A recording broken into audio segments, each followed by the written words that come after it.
Ayan mga ka-Gnaps, nandito tayo ng Chowking. Bibili ng halo-halo. Pero ang nangyari, walang halo-halo sila available. Pupunta tayo sa Mang Inasal. Yan. Dito sa Mang Inasal ay maraming mga available na halo-halo. At mura pa. 89 lang ang Lords. Samantala sa Chowking ay 90 ang medium. Kaya mas mura pa dito sa Mang Inasal. Kaya tayo ay nakapila ngayon mga ka-Gnaps. Ayan. Pero ang nangyari itong mga ka-Gnaps, maya-maya ay tayo ay sinaway dahil bawal daw mag-video sa Mang Inasal ng sa loob. Kaya maya-maya maririnig mo na nag-video ka. Kaya tahimik lang ako nag-video mga ka-Gnaps.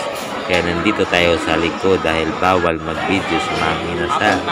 Kaya ang binili natin Mang Inasal, kaya ang binili natin dito sa Mang Inasal ay halo-halo dili inasal.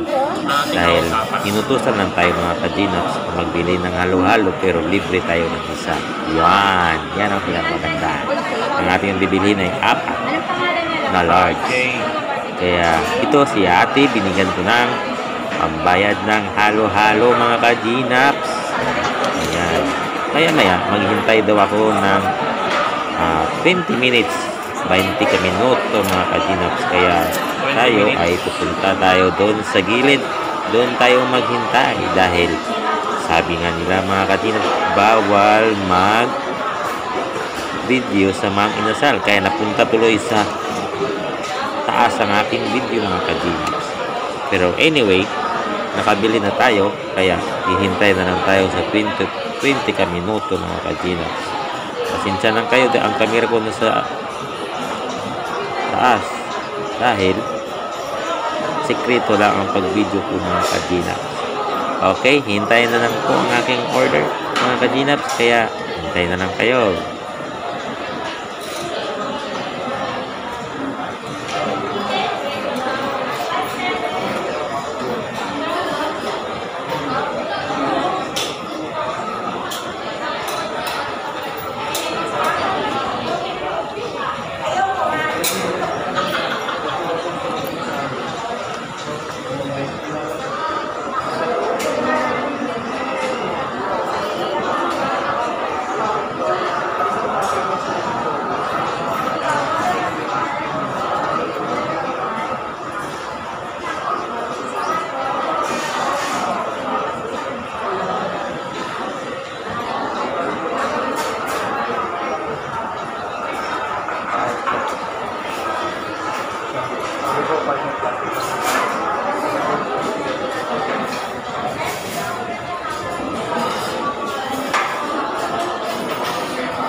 Mga kaninaps, nandito na tayo sa ating pinagtrabahuan kaya nakabili na tayo ng halo-halo kaya tayo ay kakain ng halo-halo. Okay, bye-bye!